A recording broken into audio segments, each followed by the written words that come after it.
Hello out there, YouTubers, and welcome to another day of PE Slick Podcast and Soaps Pass. I'm your host, Ranger Matt. Joining me this week is another guy in life fame. She played Beth Rains Spalding from 89 and 91, 97 until the show ended in 09. And here she is. Let me bring her on.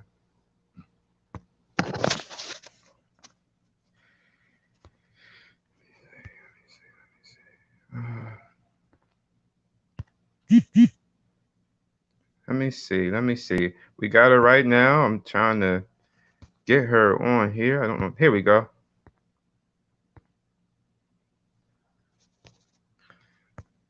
Oh, wait 1 second. I just had her. There we go. Hey, Beth.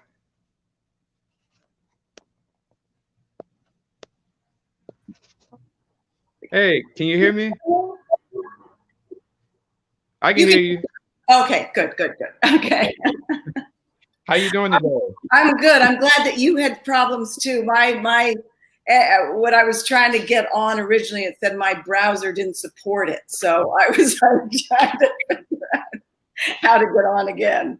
Yeah, I had a little issue too for a second, and then when I was trying to tag you in, they kept saying error. I'm like, no, no, no, no, no, no. So I had to.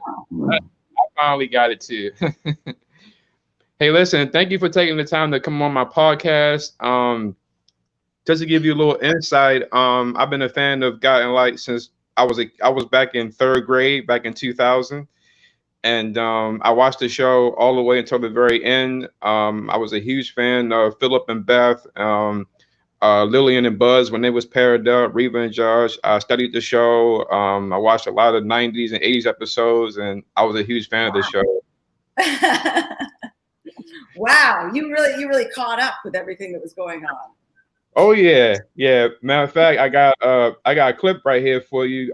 When I first watched God and Light, you was on there. You had just got married to Edmund, and this is what I saw when I first watched. It was this episode right here. Uh, oh, here we go. Let me get the audio going right here.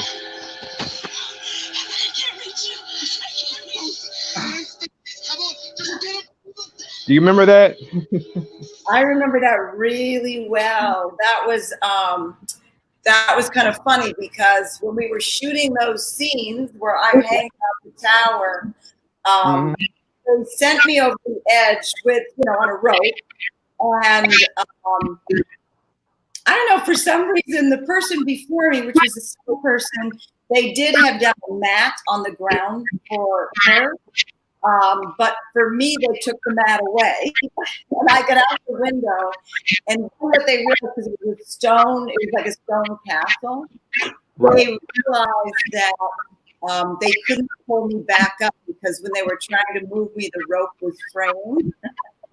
So, yeah, so the rope was fraying, so they couldn't move. So they were trying to figure out what to do. So I was hanging there for, it seemed like forever that I was hanging there. And they finally had to put a guide, take a bunch of, lift up the rope while I'm hanging on it and put a guide under it so they bring me back up. So it was a really crazy day. I gotta tell you, when I first saw that, that was my first God and Light intro. Seeing you on the rope, I was like, "What's going on here?" And then when it eventually snapped and you fell, I'm like, now mind you, I was young, so I didn't know soap opera magic. So when Yeah. you fell, I thought that was literally you, and you was dead. And Oh then no! Oh no! How I, old were you then? and then because I was at school at the time, and when I was home, I saw you again, and you won't believe what happened next. You went down in a flash flood, and then came back Yeah. as July. Yes, that's right. That's right. And that was that was another fun thing. Um, we did the flash flood. It was this whole thing set up in the studio, and they really didn't need a stunt person for that. Wasn't really sure why they got a stunt person because I could easily do that, but they did. And but I noticed when the stunt person was doing it because what he was trying to do was cover her face so you wouldn't see that it wasn't me. Right. So in the process of doing that, when the footage, I didn't think it looked good. I thought it looked like, it looked like somebody who was afraid going in a flash flood. It looked like somebody was covering their face. So I said, I went on vacation the next day after doing that. And I'm in Vermont on my cell phone, because cell coverage in Vermont can be tough. On my cell phone, talking to the director, saying, "Is there a way we can get around this? Is there, like, I was such a, I was being a perfectionist and not going, is there a way we can get it? That didn't look good with this person. Can't you just use the other?" And he was like, "Beth, it's already edited. Leave me alone." Yeah. Yeah, you've had quite a history on that show, You know what? I felt really fortunate. And I'm sorry, I'm here like sweating like crazy. I finished working out, and so I'm like looking at myself and it's like, oh my God, I'm a big sweaty mess. But trying to fit it all in. But yes, I think I was very fortunate in that I just got to do a lot of fun things, and they took my character in a lot of directions. So I got to, I got to play different things. I wasn't, sometimes I was sensible, good girl. Sometimes I was crazy. It was, split personality. I was really, really fortunate, I felt, with what I got to do on that show. It was so much fun. Now, I gotta ask, because like I said, I was watching the show. Now, I was like 8 or 9 when I first watched it, and this recent Friday, my birthday just came, and I just turned 29. Happy birthday! Thank you. What was that What was your reaction? Because I know at this point, y'all had Ellen Wheeler as producer, and they took the character of Beth in the direction where she married Alan, and then she kidnapped Alan and kidnapped Gus and whacked Alan with the. I was like, what is she doing? Is this Lorelai coming back, or is Beth going to be the new evil? I mean, what was your reaction when they took Beth down that road? Look, my reaction as I felt like it was justified just because of Beth's history, that they had established she had some mental instability. And I felt like perhaps it was justified by, I can't remember exactly what was going on in other story at the time, but I think what I felt was, okay, he's going through a turbulent time and there's this mental breakdown that's going on because of it. So that's the tack that I took with it. It was definitely a little tough. And I had to work a little bit to justify that. But, at the same time, as an actor, you're going, but this really looks like a lot of fun to do. It was fun. So, and I had a great, I had a really good time with it. So it was, like I said, it was a fun story. It was not the story itself, but the actors doing it. We had a lot of fun doing it and had a lot of laughs doing it. So, it was, I enjoyed it.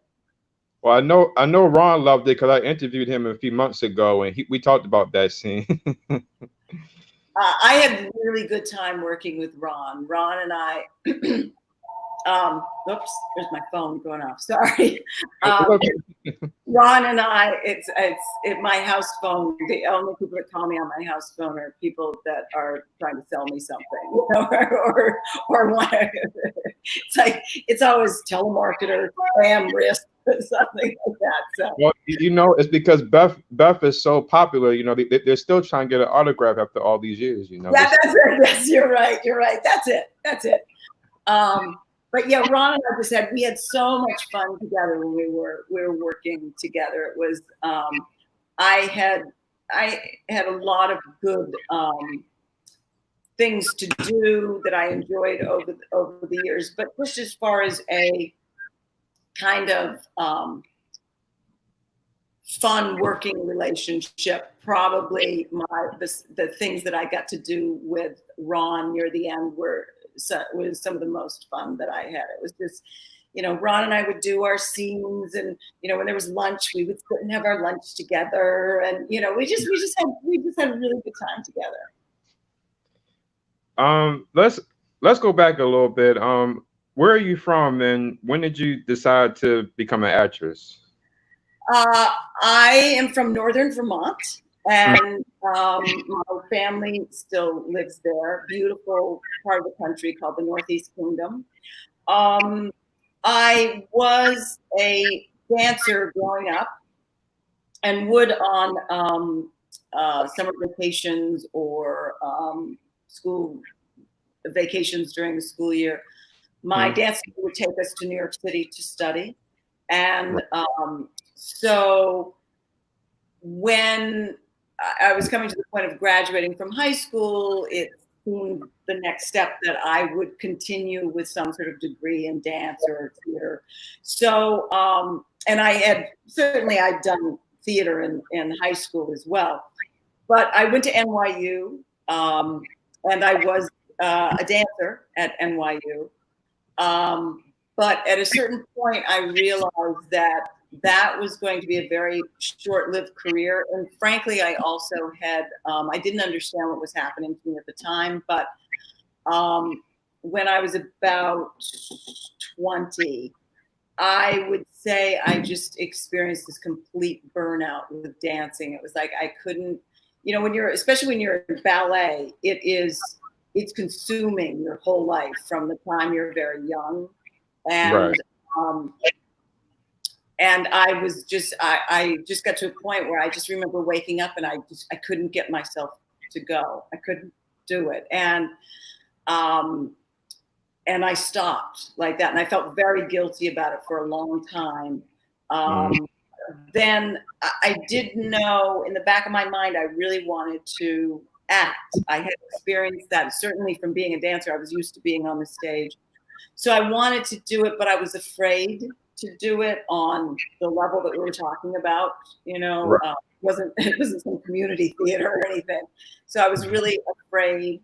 And I have to credit, sometimes a really painful comment can be the thing that pushes you to doing something about your dream. Right. So for me, after I kind of had this kind of breakdown with dancing, I was waiting tables and I was working with a bunch of people, and all these, in New York City, all these waiters were all like, I'm an actor, I'm an actress. So I was saying, even though I wasn't doing anything about it, I was saying, yes, I'm an actress. And somebody there said to a bunch of us who were saying this, said, no, you're not. You're not doing anything about it. You're not going out and doing anything about it. And it was painful, but he was absolutely right. And so it really gave me the kick that I needed to say, okay, Beth, if this is your dream, then you need to just start. The worst that's going to happen is that you fail. But if you never start, then you're never going anywhere. Then you have nothing to lose from where you're standing now. So then I started enrolling in classes and being very serious, and eventually ended up getting that, my foot in the door with that first agent, getting starting to get commercials. And then I moved to California. In California, I had much more opportunities for auditioning for television. And I really did want to be on a soap. I loved soaps growing up, and I really wanted that. So, I did screen tests for a lot of soaps before Guiding Light. Actually, an interesting story with Guiding Light too is that I got in and I think it's important for anybody that has their dream, whatever their dream is, to really hold on to that and let people discourage you. And I was in you know, as I was moving along and getting serious after that painful comment and being really serious about studying and being better, and I enrolled in the William Esper, that 2-year program. People along the way were always saying, oh, you know, the percentages are so low and you'll never make it and blah, blah, blah, blah, blah, blah, blah, and talking about how hard it was. And what I always said in my head when I would hear people say that, I wouldn't say it out loud, but I said, well, that may be true for you, but it's not true for me, you know, so that I wouldn't let that in. And so I tried to always maintain that really positive attitude.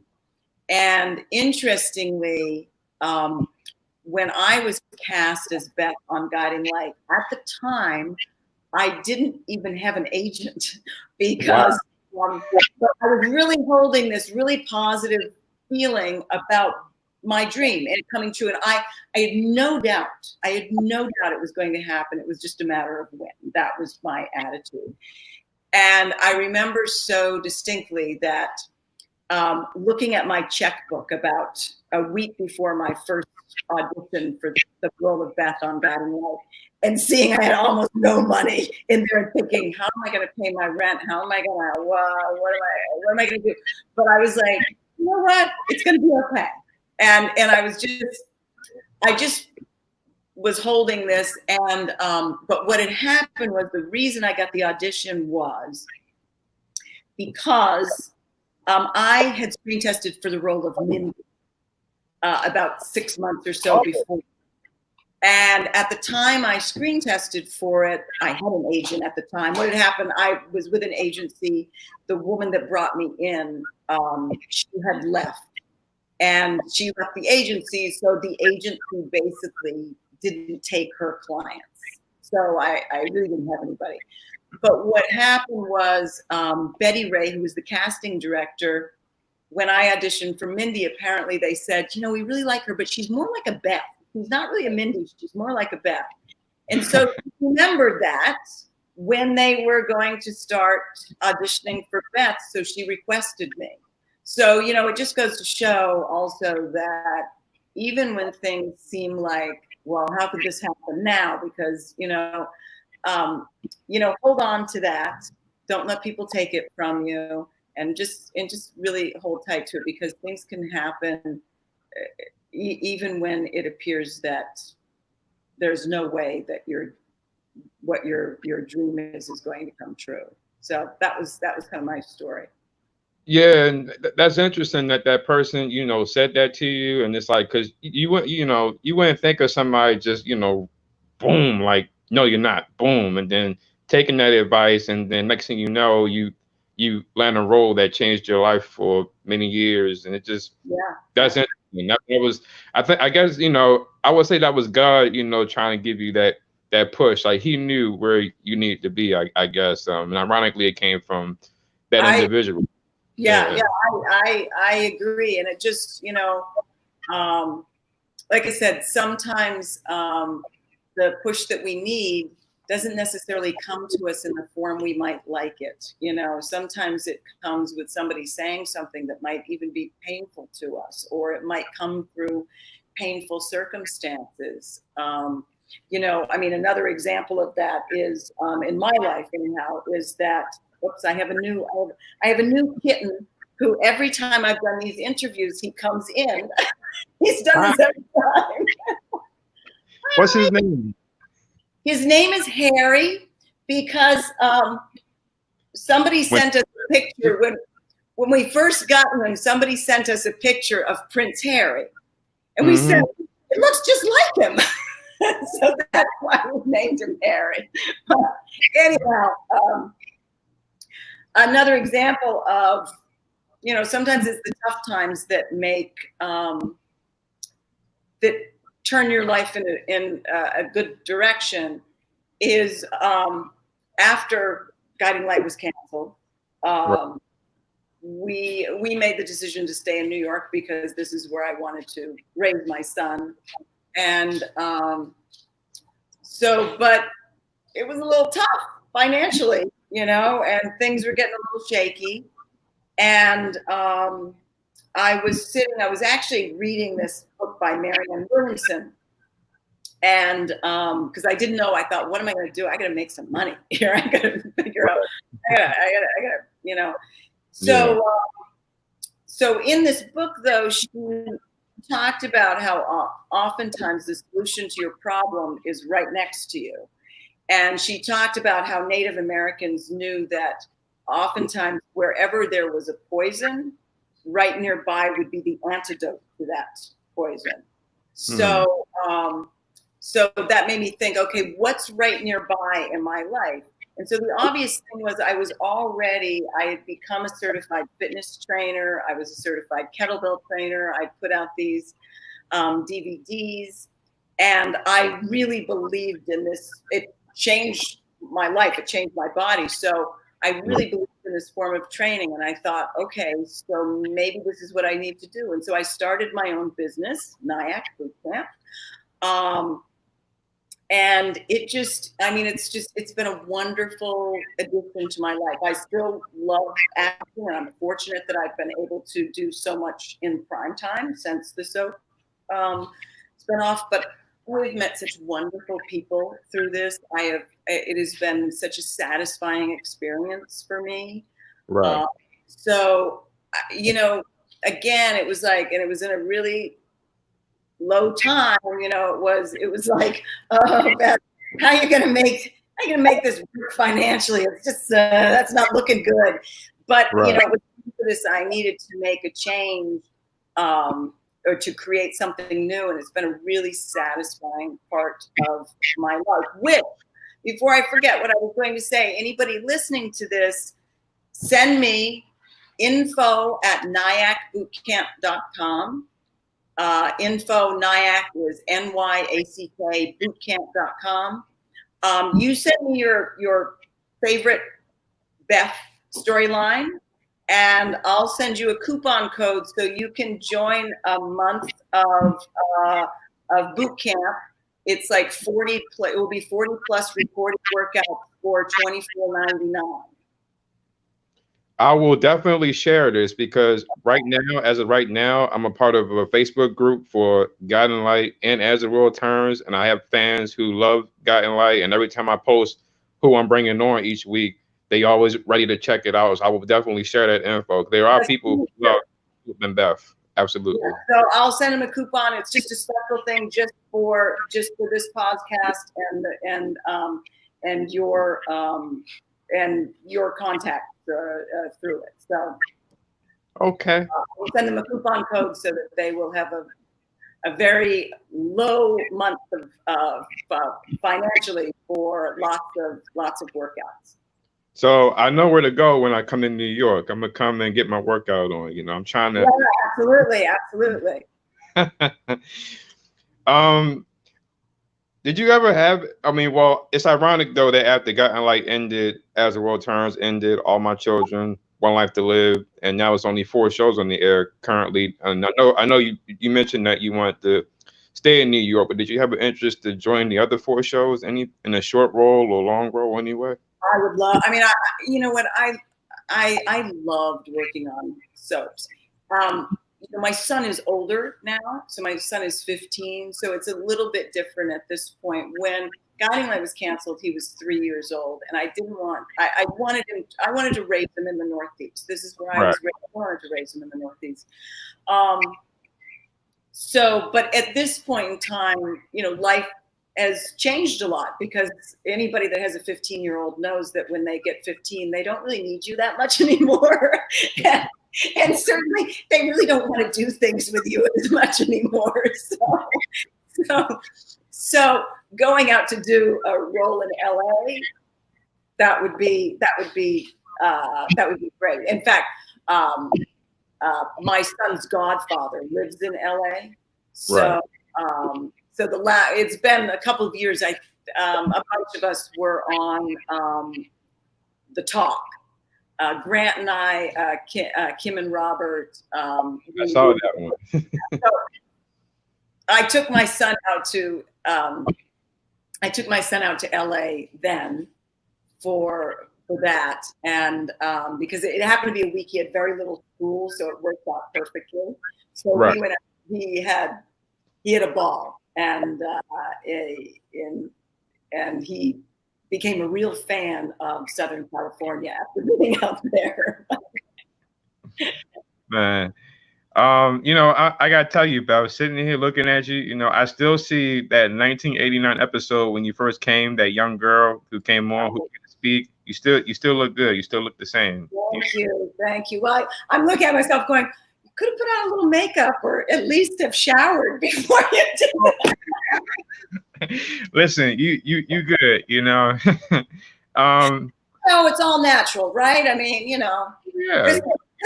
This is how I look without makeup. Lots of people post their pictures these days, so this is me.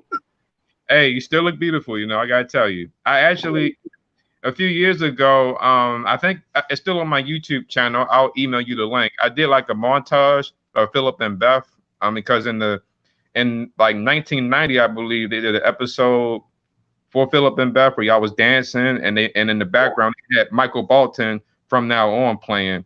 And I used that song, and I called it Philip and Beth's love theme from the moment. Oh, really? Oh, that's from the very end. And I was next to Reva and Josh and Harley and Mallet. I loved Philip and Beth. And thank you. Grant and I through the years certainly became we're very close. I mean, we just had a great. Especially at the end, we just, when you know somebody so long, you've worked with them so long, you've seen them through changes in their lives, both good and bad. Right. And you just know one another so well. And we just had such a great working relationship at the end. I think sometimes some of those things are the hardest things that you're thinking, geez, I may not work with this person again, or I've worked with this person, Yeah.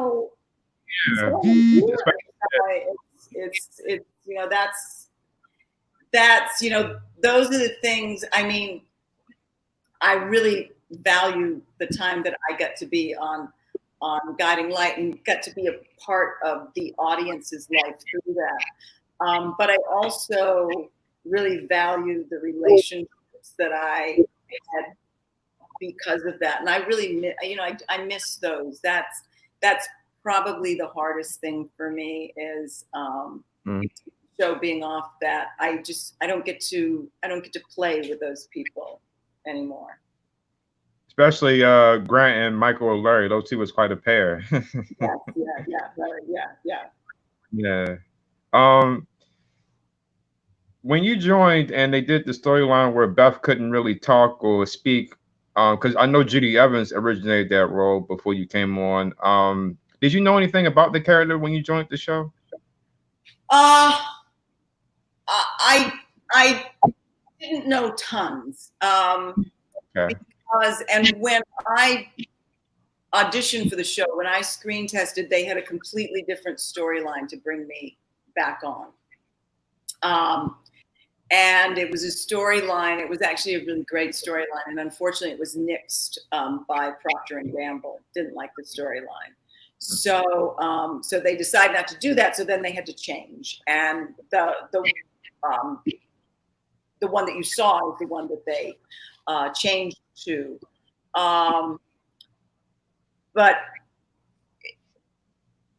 And that, that certainly was a little bit of a, whoa, wait a minute, what are we doing now? Because, like I said, I was prepped and I had to watch that show growing up. So what I was prepped for was I was prepped for the original story. And, I, as an actress, had prepped for it. So then when it changed, it was, oh, wait a minute. So where's she been? What's she been doing? So it was completely different. Yeah. Okay. Do you remember anything about what was it like working with the man that played Neil Everest, Patrick O'Connor? Oh yeah, he was a sweetheart. He was a terrific guy. He was. I mean, I played, and they ended up making him such a bad guy with that too. He set that bomb off.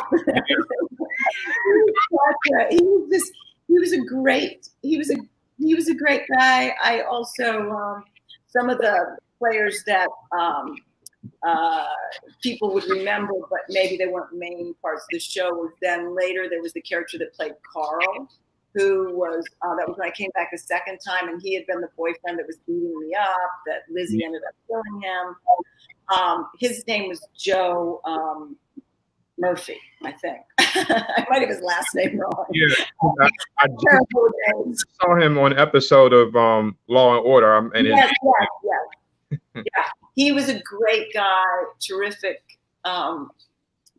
actor. I really felt like I got not only with the main characters that I was paired with or got to work with. I felt like I often was very fortunate with some of the characters they brought on with short-term roles as well. So that was a dynamic. I got some of the episodes from 1990 on DVD down here, and I watched some of it. So when they did that, where he put the bomb, and Gary Swanson, who came in to save you guys, who was working with him on top of that, it was like, oh my gosh. I remember asking Grant what happened with that actor, William Bell Sullivan, who played Gary, because he was right. Yes, you know what? Certain people, it's like, it's funny. You can run into certain people that you're like, oh my God, and then and then some people you haven't seen again. Strangely, last year, and I hadn't seen him since he left the show. But last year in October, when they were doing the autism Stars and Stripes fundraiser that they do in the city every year, there was all the Guiding Light people there. When I'm leaving to go to my car, who's happened to be walking down the street but David McDonald is walking. I was like, and I'm just walking. I was in my own world, talking to myself, like things that I had to do after I get home. And he went, and I felt somebody kind of back up and go, that's Chamberlin. I looked up and I'm like, oh my God. Oh shoot, I'm gonna lose my power. Hey Peter, do we have I had to change computers.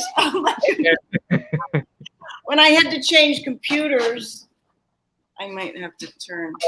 Hopefully, I won't. I'll jump back on if I lose you. Okay. I had to change computers because the browser wasn't supported. It'll be one of those. We'll continue with part 2 of Guiding Light in a moment. I'm gonna get there. Woo! Okay, so. So David McDonald was walking down the street and we started talking. Because he and I, when we worked together, we really had a lot of fun together. We just laughed all the time. We just laughing. So I just had one 2 weeks ago. Yeah, it was just, and and I hadn't seen him since the show was canceled. So what you tend to do, because I don't live in the city anymore. So what tends to happen a lot is you'll see some of the women, like Jennifer Roselle. I see her all the time because we're at the same auditions. Or Cassidy, see a fair amount because we're at similar auditions. But the men, not so much. Although I did see Rob Bode one day. In fact, we auditioned for a commercial one day. This was like maybe 3 years ago. We were supposed to be, I think it was like a Cialis or something commercial. We were supposed to be really serious. I could not keep a straight face. Well, we were doing it. Oh my God. Wow. What kind of music do you like, Beth? I would say, what? I would say I actually like a lot of forms of music. But I listen to radio stations that do a lot of alternative rock, actually. So, but I like pop. I like rock and roll.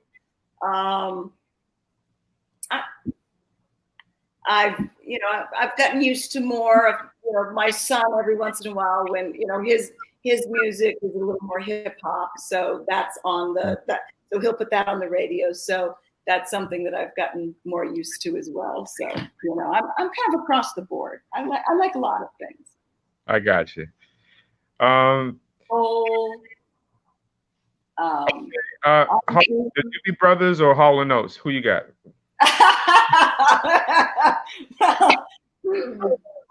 You know, I remember though, Hall and Oates. Boy, what was that? Man Eater. That was in the eight. That was their album, right? Yeah, the late. No, early '80s. Yeah, I remember that. I remember that album. Doobie Brothers. I didn't listen so much to Doobie Brothers, but you know, I'm a huge Hall and Oates fan, so you know every time I interview you guys, I throw that out there. Hall and Oates, really? Michael McDonald, you know, or Doobie Brothers. Now I think,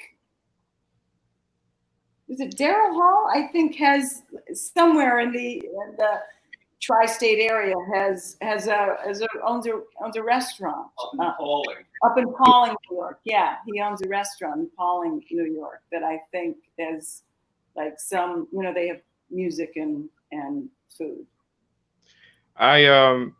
Let me see. I got one last one for you. I got a coworker who's a huge fan of this group. So here we go. The Beatles or the Beach Boys?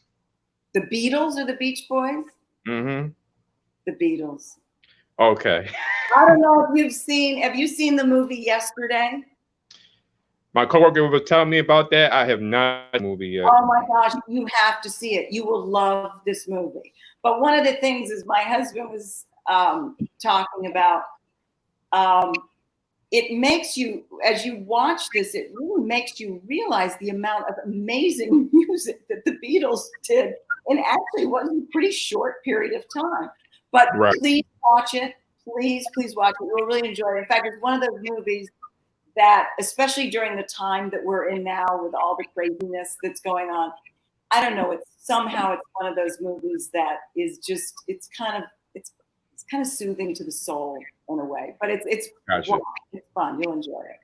Yeah, I love Paul McCartney, and I love Ringo. I love Ringo Starr since I was a kid because I love his drumness, and he used to narrate a kids show I used to watch back in the day. And then I found out he was in the whole group. I was like, "What's the Beatles?" But now the Beatles. I was ironically, the year I was born was the day you left God. The year you left God, like the first time. It was in '91. Oh, really? Oh. Yeah. Woo! Well, when you see this Yesterday, you're gonna, you know, just who are the Beatles? You'll that phrase you'll appreciate. Okay. I'm gonna definitely check it out. You know, I watch a lot. I'm a fan of the Beatles. So I'm gonna check it out. Yeah. So Grant and I had Grant on too. I had a lot of people on Guiding Light on my podcast 101. And I've seen a lot of you guys on Alan the Locker Room podcast as well. One of the scenes that I liked that I had Mark Dorwin on. Remember him, the original AC Mallet? Yeah. He loved the scene when Beth was in labor with Lizzie and y'all had the accident and you gave birth. Right in the car. Oh my God, I forgot about that. That was hilarious. That was oh God. And it's so tough shooting anything in a car to begin with because there's all these shadows and the cameras, and that was a long shoot. He was another person, so much fun to work with. I loved working with him. He was such a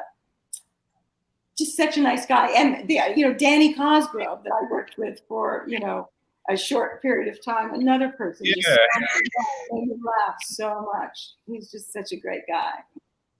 Now, when I first studied the show, I got to admit, I did laugh maybe a smudge when they paired Beth with Bill, because Bill was a kid when Beth had lived. So when I know Daniel Cosgrove played the older Bill, but I was like, wait a minute, Beth and Bill. But it worked, Well, that's how they also age kids in soaps. It's really crazy. I mean, literally for me, One day I left work and Lizzie was 11 years old, and the next day I came to work and Lizzie was 21 or something. It was like, wait a minute. So, that's when they just, they're sort of, with kids, that always happens. They sort of decide, you know what, this isn't working with them being this age, so let's have them grown up.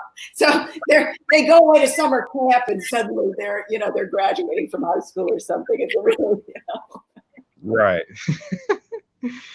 I got a fan on here. I got some fans that's watching. I got one fan who wanted to know, what was your least favorite storyline from Guiding Light? Wait a minute. Let me think. Nobody's ever asked me that before. That's a good question. So let me. Wow. And this just goes to show you remember the good things. You don't remember the bad things. Because I know there's something in the back of my mind that I'm saying, okay, I know there's those stories that I would say, oh my gosh, what did I like least?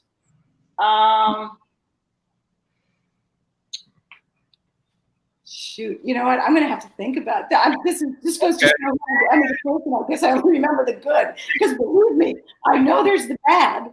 I'm just trying to remember what it was. Nobody's ever asked me that, huh? Okay. Well, think about that one. Think about it.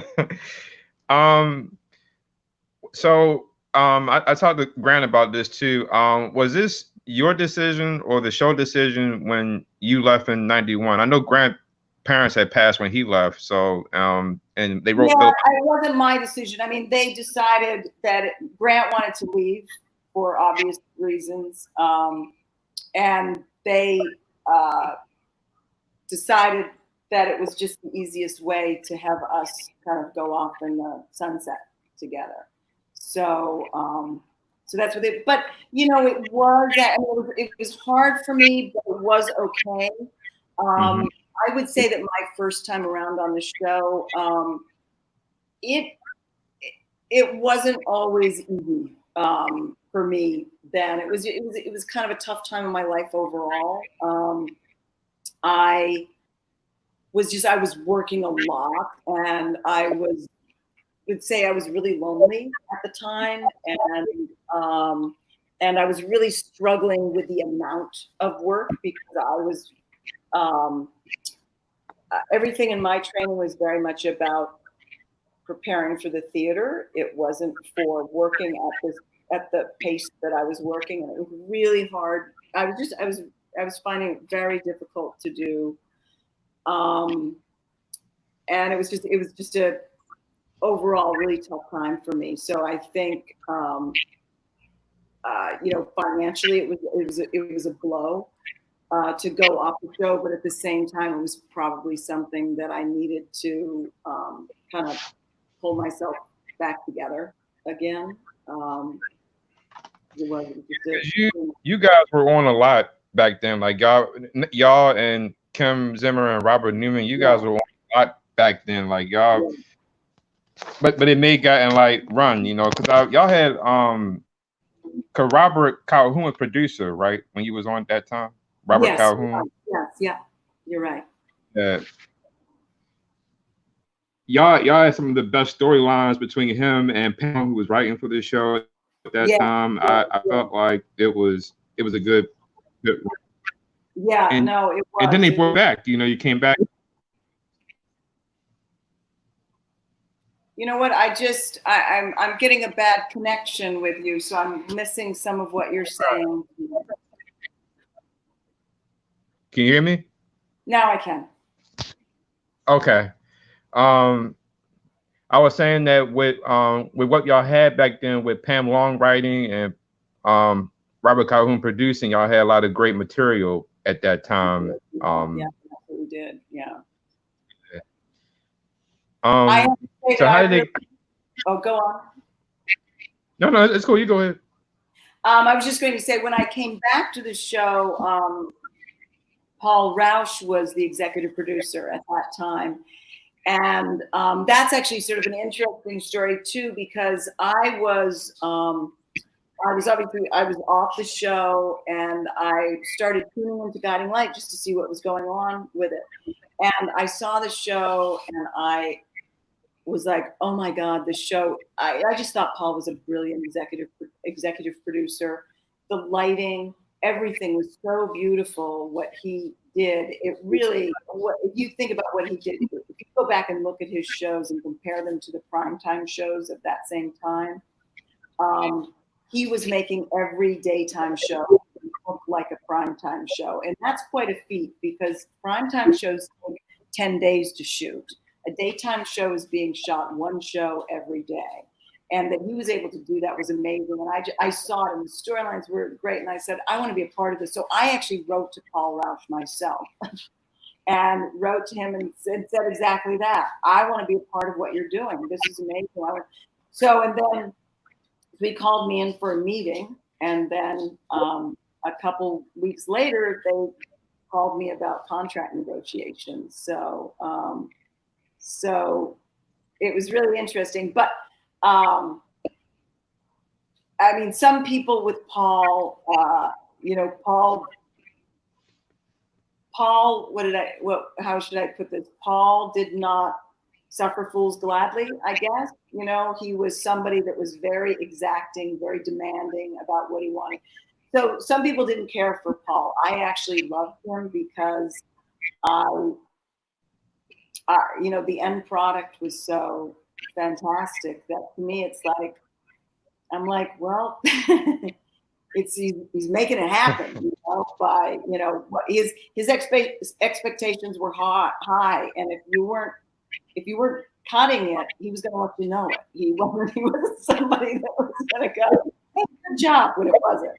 But when it was good and he came out and told you it was good, you knew it meant something, So so I consider that a time I was very fortunate to have that experience as well. And one of the high points when you came back was the triangle, Beth, Harley, and Philip. That was actually great. I think that was an incredibly well-written story. It was just Jim Brown was writing that. And it was an incredibly well-written story. It was just a lot of fun to do. And I think it was all around, what Beth Ellis Grant and myself and Hayden Panettiere did with it. Right. What the writers wrote for us, I think all around it's probably one of my favorite stories on the show. You also work with Hunt Block, who was Ben Warren. Yes, another person. Thank you. I loved working with Hunt Block. He was another person who was just had such fun with. Yeah, now I'm thinking of all the people that I'm, going, oh, and I got there, worked with Bradley too, and all these different people that you forget. Oh yeah, I had a little storyline with them too. But yes, Hunt was another person. So much fun to work with. Yeah. See, I told you, I studied the show. I'm a huge Guiding Light fan. I love reminding me of things that I've forgotten. Everybody has told me that. I don't know what it is. I mean, of course I was a kid, I watched kid shows and all that stuff, but it was just something about soap operas that drew me. And at that time, cable wasn't like how it is today. We didn't have all these channels back then when I was growing up in the 90s. Yeah. And from looking at soap operas, especially Guiding Light, it led to me being a writer because I'm always writing plot ideas. I did some short films when I got in college. I did something called Shaking Ground and A Person's Nightmare. They were soap operas, basically, from what I saw from Guiding Light all the way around. And sometimes people will give soaps a bad rap, but Downton Abbey is a soap opera. And frankly, the original Downton Abbey, the first year was great. The second year was pretty good. As it went on, Downton Abbey wasn't so great anymore. And if you look at the fact that the outrider, certainly a brilliant writer, but he was only having to write, the same number of episodes for the entire time that Downton Abbey was going on. that soap writers have to write in 1 month, you know? So, I mean, the amount of material that writers have to put out, they kind of, you know, they give soaps a bad rap, they give writers a bad rap, actors. But the fact is, everybody is working at an almost unreasonable clip. You know, the fact that you are putting out an hour show every single day requires a tremendous amount of work, from, you know, from every person working, and most of our stories, you know, that we all enjoy, um, in one way or another, they actually are soap operas. They're the same. You know, it's like, Um, so talk about your TV mom, Tina Sloan, who was my best friend today. I interviewed her twice, and she just mailed me a copy of her book. oh I'm yeah. she's Uh, my dearest friends right now. Talk about her. Tina is well, you know, tell you what I feel about Tina is my son's godmother. I adore Tina, and Tina has uh, she has been an incredibly wonderful, loyal friend to me. Also been an advisor at times. Also pushed me at times with things that maybe I didn't want to do, and she gave me the nudge to do things. So she has been an incredibly wonderful and valuable person in my life that I love very much. Yeah. Um, and can So you much talk fun working together too. So much fun. I mean, Tina and I sometimes would just start laughing, you know, when we were doing our scenes. Just you know, not we weren't laughing at the scene. We were just laughing at one another, you know, just because we would have so much fun together.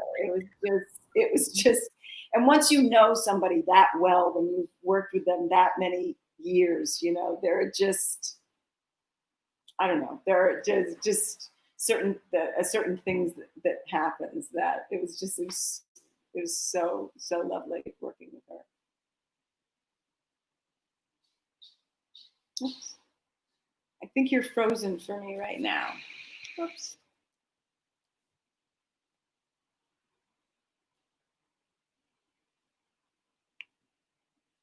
Did I lose you? I'm checking my internet. Oh, okay. I don't know if you can hear me, but you're just frozen for me, so I'm just letting you know that.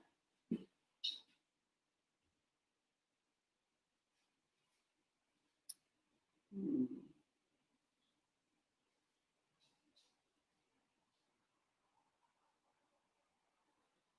I am not sure what to do.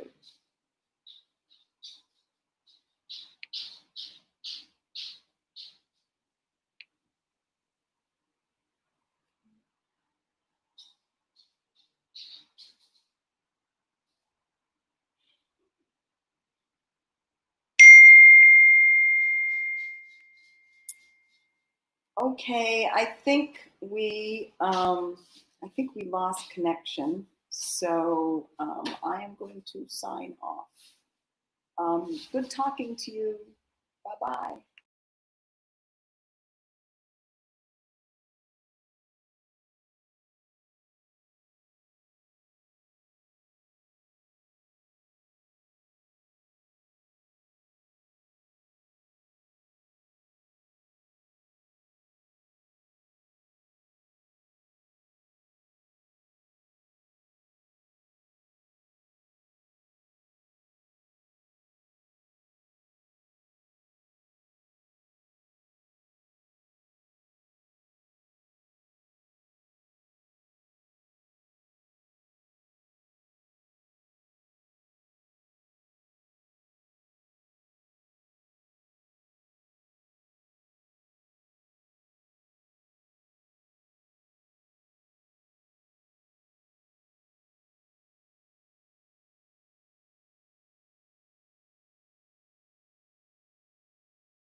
Oh man, guys, I apologize for that one. I had technical difficulties there. Hold on one second. Let me see if Beth has signed out.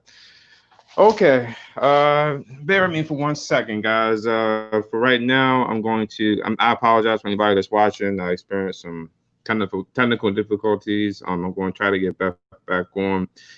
Right now. Hold on one second.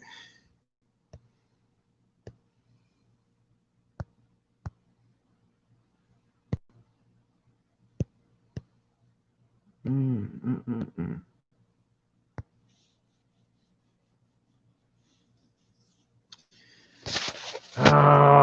Oh boy, this is not my day.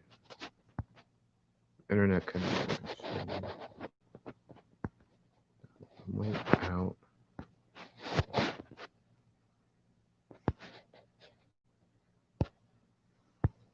Hmm.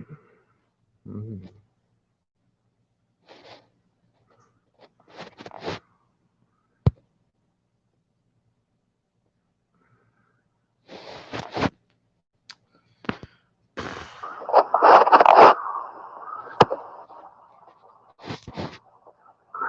Okay. Well, that's not what I'm trying to